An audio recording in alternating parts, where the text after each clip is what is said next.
Aos 18 anos, você recebeu um diploma. Todos lhe parabenizaram, disseram que aquilo era uma enorme conquista. Mas talvez esse papel não seja uma prova da sua boa educação. Talvez seja apenas um certificado de obediência. Porque existe uma fábrica pela qual todos nós passamos. Ela não tem máquinas, esteiras de produção ou operadores. Ela tem carteiras, lousas, giz e professores. Você entrou nela ainda criança, curioso, agitado, cheio de perguntas. E saiu, anos depois, mais quieto, obediente e fácil de controlar. Todos chamaram isso de educação. Mas no fundo, nós sabemos, você não foi educado, você foi domesticado. Será que homens como Rockefeller investiram centenas de milhões de dólares em valores atuais para instruir e educar nossas crianças ou para moldá-las desde cedo para aprender a obedecer? Fica comigo porque hoje nós vamos investigar a origem da escola moderna e descobrir quem ajudou a financiar uma das maiores máquinas de obediência da história. Mas como é de costume nesse canal, para que a gente possa entender as intenções dos homens que criaram essa escola de massa, nós precisamos voltar um pouquinho no tempo. Na verdade, voltar muito no tempo. Antes de diploma, antes de formatura, antes de chamarem tudo isso de educação, antes de se apossarem da palavra educação. O ano era 1763. A Prússia, um dos estados mais militarizados, burocráticos e disciplinados da Europa, tomava uma decisão que mudaria para sempre o destino do mundo. A Prússia, senhores, não era apenas um território, era uma máquina de guerra. Um estado obcecado por hierarquia, disciplina e obediência. E para um estado como esse, não bastava ter bons soldados. Era necessário ter bons súditos, pessoas que, independentemente se entendiam ou não o motivo da ordem, respeitavam a autoridade e obedeciam a essa ordem, mesmo quando não entendiam o motivo. E foi nesse contexto aristocrata que o Estado prussiano começou a desenvolver um dos primeiros grandes modelos de educação obrigatória, compulsória, controlada de cima para baixo. E as crianças de toda a Prússia deveriam ser colocadas em salas separadas, organizadas, observadas e treinadas. Mas treinadas não apenas para aprender a ler, escrever ou fazer contas matemáticas básicas, mas principalmente para internalizar a lógica da obediência. E a lógica era muito simples. Sente no seu lugar, feche a boca, escute o professor falar, assimile a informação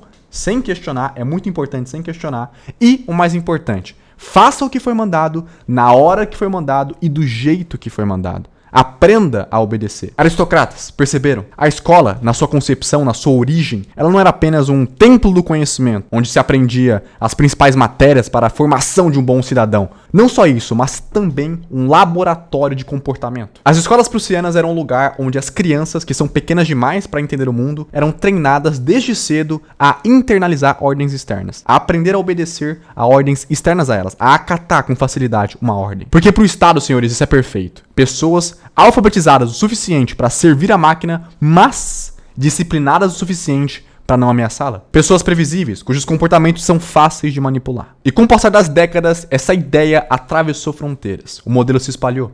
Foi adaptado, reformado, modernizado. Mas a lógica de obediência permaneceu a mesma. Porque quando o mundo moderno surgiu, senhores, quando grandes fábricas começaram a aparecer, quando grandes cidades, metrópoles começaram a crescer, quando milhões de pessoas saíram do campo e começaram a migrar para grandes cidades, uma pergunta nova surgiu.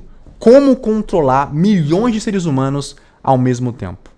Como fazer com que essas milhões de pessoas acordem no mesmo horário, cheguem no mesmo horário, respeitem a hierarquia, respeitem os seus superiores, continuem executando tarefas repetitivas todo santo dia, continuem sendo produtivos todo santo dia e sem questionar? Como? Então, senhores, tudo começou a se encaixar. O roteiro foi sendo formado, porque o Estado precisava de cidadãos obedientes, os grandes exércitos precisavam de soldados disciplinados, as grandes fábricas precisavam de trabalhadores pontuais, e as grandes elites econômicas precisavam de mão de obra dócil, barata e fácil de administrar. Em resumo, o mundo moderno precisava de cidadãos obedientes, disciplinados, previsíveis, pontuais, fáceis de conter, fáceis de administrar, fáceis, suscetíveis à ordem. E a escola entregou exatamente isso. Porque desde cedo ela pegava crianças engenhosas, imaginativas, criativas, imprevisíveis, sonhadoras, cheias de pergunta e pouco a pouco, ao passar dos anos, ia ensinando a elas como funcionar dentro de um sistema. Como obedecer. E para funcionar nesse sistema,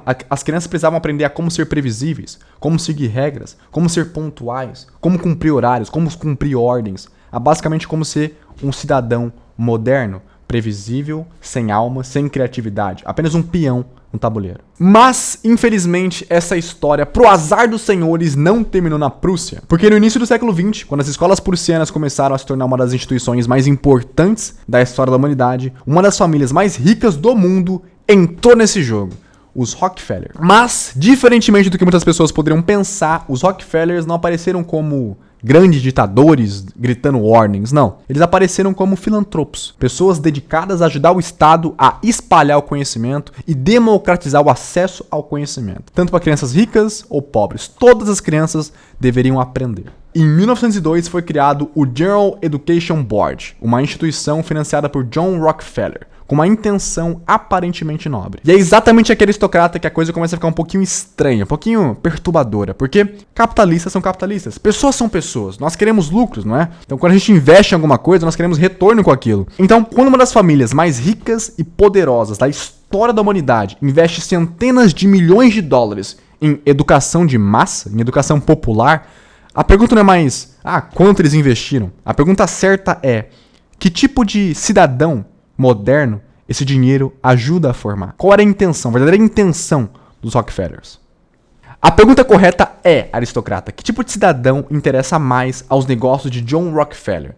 Cidadãos livres, pensativos, imaginativos, imprevisíveis, ou cidadãos obedientes, previsíveis, pontuais, que esperam receber ordens, que esperam pelas instruções, que obedecem e são totalmente previsíveis? O que é melhor? Um pensador livre e imprevisível ou um funcionário obediente, um eleitor dócil e um consumidor voraz? Porque eis uma verdade desconfortável, aristocrata. A intenção subjacente das escolas nunca foi te ensinar matérias essenciais. Na verdade, elas foram uma resposta perfeita às necessidades do mundo moderno. Um mundo que precisava de pessoas pontuais, disciplinadas, produtivas, mas principalmente obedientes. E o mais desconfortável, aristocrata, é que, embora nós tenhamos aprendido a ler na escola, a escrever, a fazer contas matemáticas básicas, a socializar, por exemplo, mas junto com isso, nós também aprendemos a sentar, esperar, pedir permissão para ir ao banheiro, ser constantemente vigiado. Nós aprendemos a obedecer na escola e a seguir regras na escola. E talvez ninguém tenha resumido isso melhor do que John Taylor Gatto no livro Emburrecimento Programado. Olha o que ele diz. Abre aspas. As escolas não têm maus resultados. Muito pelo contrário. Elas têm resultados espetacularmente bons naquilo em que elas têm por objetivo.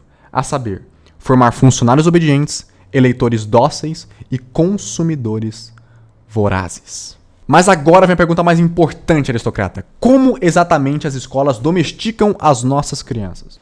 Porque até aqui eu disse qual é o resultado que a escola causa na criança. Então, ela forma funcionários obedientes, eleitores dóceis, consumidores vorazes. Mas como exatamente? Qual é o método que a escola utiliza para transformar uma criança criativa e imprevisível em uma criança obediente e previsível? John Taylor Gatto responde essa pergunta no livro Emburrecimento Programado. Ele diz que a escola consegue esse feito através de 7 lições ocultas. A primeira lição é confusão, falta de coesão. As crianças aprendem matérias fragmentadas. Então elas aprendem em uma aula geografia, em outra aula português, em outra aula matemática, em outra aula ciências. Ou seja, nada tem conexão. Elas aprendem que as matérias são isoladas, fragmentadas e que não há coesão entre elas. Isso cria confusão. A realidade deixa de ser uma só e passa a ser fragmentos de realidade.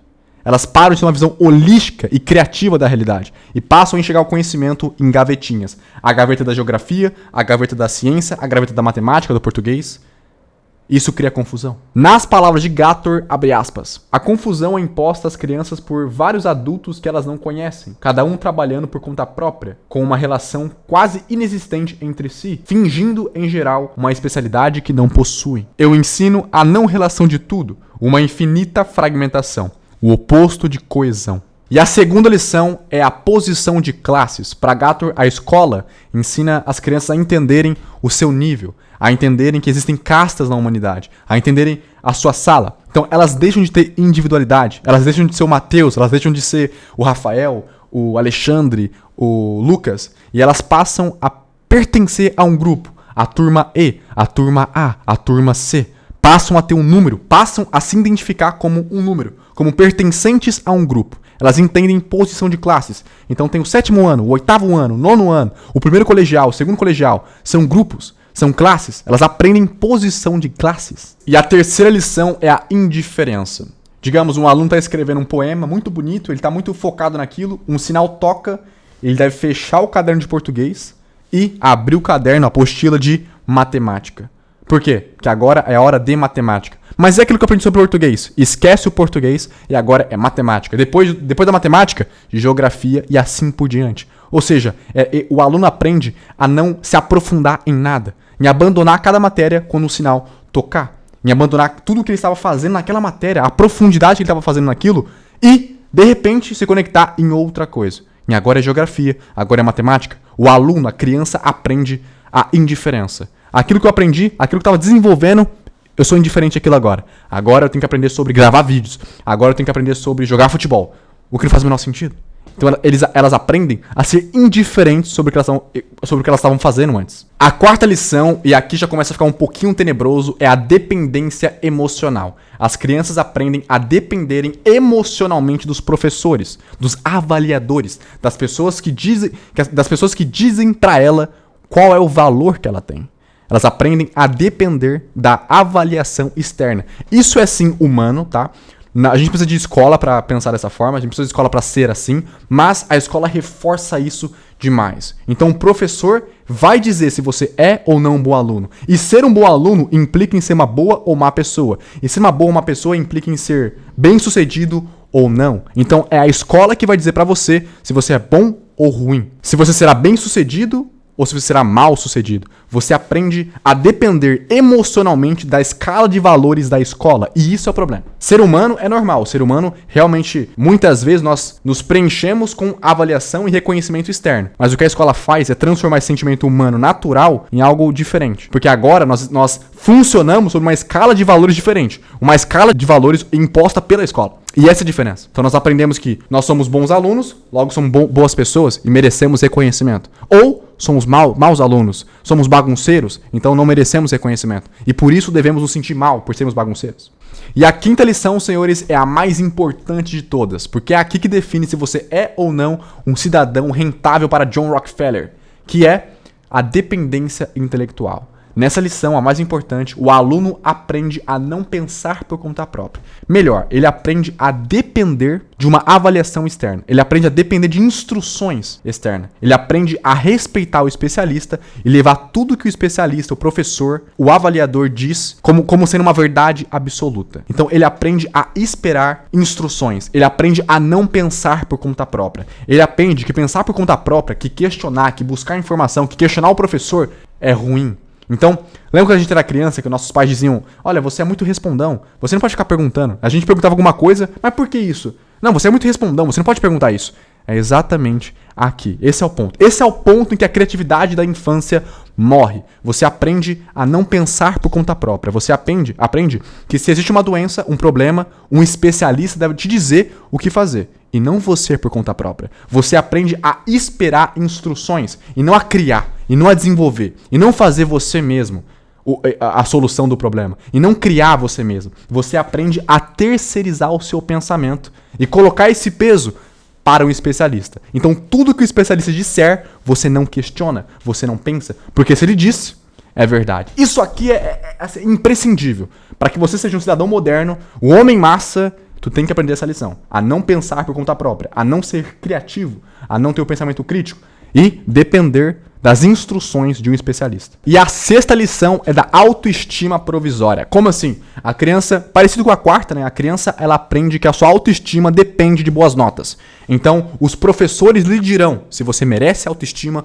ou não. Os professores lhe dirão se você é um bom aluno, é uma boa pessoa. Então, a sua autoestima está diretamente relacionada à sua competência como um bom aluno. Mas o problema disso é que você trabalha como em uma escala de valores que não é sua. Então você, já que é um bom aluno, é uma boa pessoa e pode ter autoestima. Mas essa escala de valores não foi você que criou, foi a escola. Então, não faz sentido. E a 7ª lição é da vigilância constante. Os alunos aprendem que sempre estarão sendo vigiados por alguém, ou por um professor, ou por uma diretora, por um tio, né? O tio do corredor. Eles estão sempre sendo vigiados por seus colegas. Se a professora sai da aula, algum colega vai ficar de olho, vai anotar os nomes de quem bagunçou. Se você vai no banheiro, tem que pedir permissão.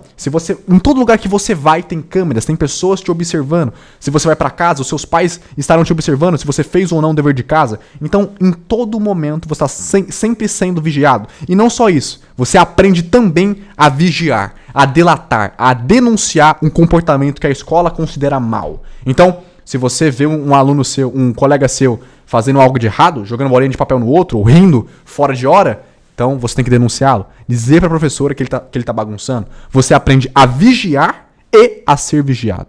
A vigilância é constante. É tipo Judge War, é tipo Revolução dos Bichos, é por aí. É advirar meu mundo novo, advirar meu gado novo, é por aí. E essas aristocratas são as 7 lições que transformam uma criança criativa, observadora, engenhosa em um adulto obediente, pagador de conta e previsível. E o plano deu certo, senhores.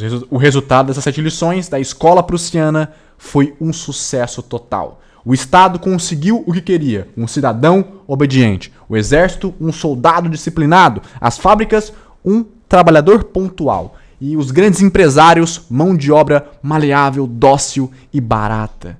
Eles conseguiram, senhores, o plano deu certo. E melhor, aristocratas, muito melhor. As pessoas, as vítimas das escolas, passaram a defender e a promover as escolas. As escolas geraram adultos que acreditam que ser inteligente é necessariamente passar por grandes universidades. Pessoas que acreditam que só é possível se tornar alguém na vida, só é possível ser bem-sucedido se você tem bons diplomas, se você tem um doutorado, um mestrado, uma pós-graduação. Só é possível ser bem-sucedido se você passar pelas universidades e ter um bom diploma. Adultos que acreditam que ter um bom diploma é igual a ser bem-sucedido. Pessoas que confundem educação com escolarização. Pessoas que acreditam que sem diploma um homem não pode ser inteligente ou ter bons empregos ou ganhar muito dinheiro. Para que sejamos inteligentes, bem-sucedidos, é necessário passar pelas escolas. O plano foi um sucesso. Todos acreditam que para ser bem-sucedido, para ser inteligente, para ganhar dinheiro, é necessário ter um bom diploma. O plano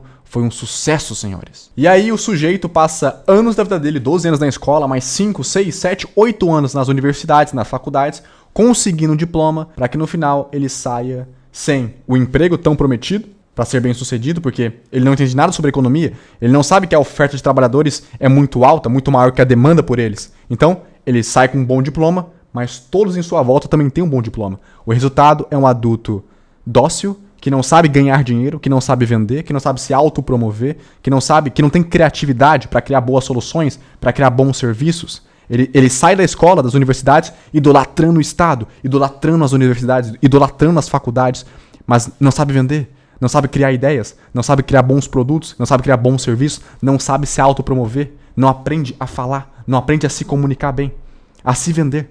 Ele aprendeu desde cedo que o diploma garantiria para ele um bom emprego, mas ele não entende nada sobre economia. Ele não sabe criar boas empresas, não sabe como as empresas funcionam, e no final o resultado disso é adultos obedientes e desempregados.